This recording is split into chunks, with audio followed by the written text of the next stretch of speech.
Okay, hi guys. Following on from the previous video, we'll now begin by talking about the opening paragraph, or sometimes it's called the lead paragraph.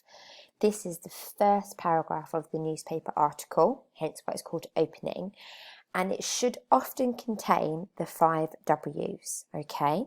So the success criteria that I'm going to be judging you when you hand in your newspaper article is obviously the headline, that it's sensational, that it's somewhat dramatic, that it's maybe got some emotive or dramatic adjectives or adverbs in it, that you've perhaps tried to use alliteration in your headline, or you've gone for the challenge and you've tried to use an oxymoron. The next thing I'm going to be looking at then is I'm going to be looking at your opening paragraph. So what I did is I got the opening paragraph that connects to the headline that we looked at in the previous video. So just to go back so that you can have a look. Great Barrier Reef watchers anxiously await evidence of coral bleaching from aerial surveys. So if we then go to the opening paragraph, the full impact of coral bleaching across the Great Barrier Reef will become clearer this week as aerial surveys of hundreds of reefs are completed in the bottom 2/3 of the world's biggest reef system. Okay, so the 5 W's are who, what, where, when, why, and sometimes you include a how, okay? Now, if we look for evidence of these in this opening paragraph, then we can find. So who? Well, we know it's the people, the scientists who are conducting the aerial surveys, and that also it is the Great Barrier Reef, which is what? It's the aerial surveys of the Great Barrier Reef. Where is it? Well, it's at the Great Barrier Reef, although it could be more specific about the country, so we can look for criticisms of this as well. When? This week. And why? Well, obviously they want to see the effects of coral bleaching. Do we still have some dramatic and emotive language? Yes, we do. Hundreds of reefs. There's your hyperbole, okay? Impact. Biggest reef system. Okay, there's your superlative there. So the newspaper articles also use superlatives, which you've been learning to do. Okay. Now, do we have a how here? Take a minute to read it. See if you've got a how.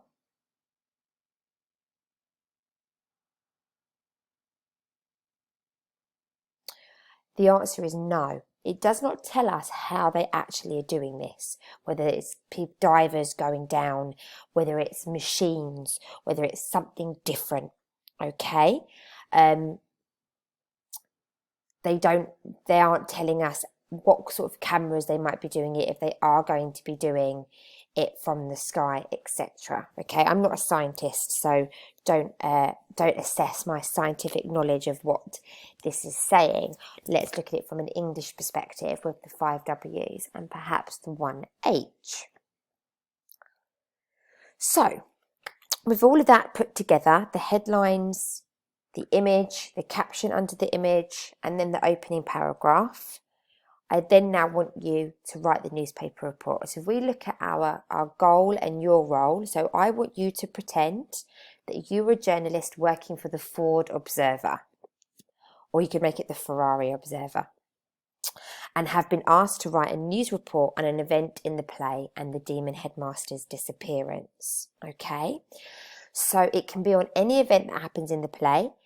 If you are stuck, if you're finding this quite difficult and you need some support, then I have created a headline for you already. I would really love for you to actually have a go at coming up with one yourself. But if you find it very difficult, then you may take the one that I have created. However, if you do take it, maybe change some of the words in it, or maybe add a few more dramatic terms, just to prove to me that you are engaging with this task and not just taking the work that I have done for you. Okay, here is your success criteria in the box here that I want to see in the newspaper article. So I want to see that your content relates to your headline. I want to see that all the 5 W's are present in the opening paragraph or in some of the paragraphs afterwards, that you've got at least 8 paragraphs. There should be no personal opinion, because newspaper articles are completely factual, and that the only opinions that you ever get is when you've actually interviewed somebody who has then provided a quote that is in quotation marks. What I'd like you to do before you actually begin the newspaper article is create a plan. Okay, I'm going to put this on the Microsoft OneNote as well, but again, if the OneNote is not working, then you can add some pages to this PowerPoint that shows your planning of the various things I've put here.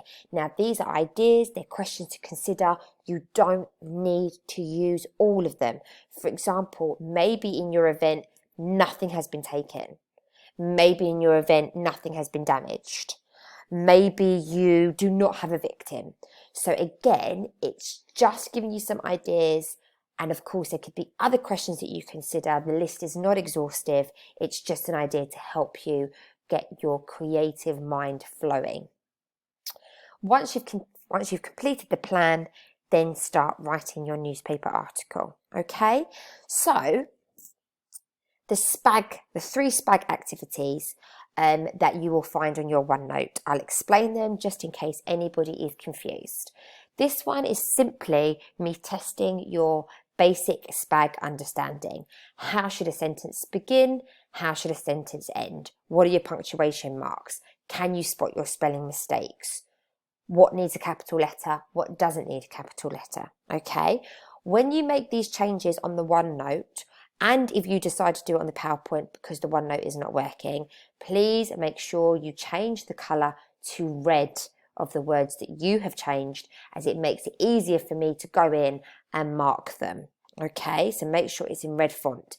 If it's not in red font, then I'm going to be sending you an email saying that I won't mark it until it's in red. Okay, so please do that first. Second SPAG activity is an adjective exercise. On the Microsoft OneNote, in a column underneath or beside it, or here on this PowerPoint underneath or beside it, I want you to list however many adjectives you can think of that you would use to describe this particular image. Okay, they must be adjectives. They cannot be nouns, and they cannot be adverbs, and they cannot be verbs. Okay, so again, this is a really good activity to challenge your understanding of adjectives and make sure that you don't confuse them with other word types. And then the final SPAG activity of the week is you've been given several sentences that have got adjectives in. Your job is to underline the adjective. Now, it says write out the sentence because, of course, this was meant to be for your copybooks. But actually, you can just underline the word in the sentence itself, okay, by using the underline tool. This is the support task. So if you have really strong concerns and issues that you don't really understand what adjectives are and you can't locate them in the sentence, then this is sort of where you're going to be, and that's fine. If you understand adjectives, and the main task then is that you write out the sentences and underline the adjectives, and then you write them again and you change the adjective. So it's showing me that you can understand synonyms and that you can find other adjectives to describe the same emotion or the same event or the same concern. And then the challenge task is write out the sentence, change the adjective, and also extend the sentence by using a conjunction. Okay, so therefore then you're showing me that you understand adjectives and conjunctions. This is alongside the common lit activity that I have given you and the fact that you should now be reading The Witches.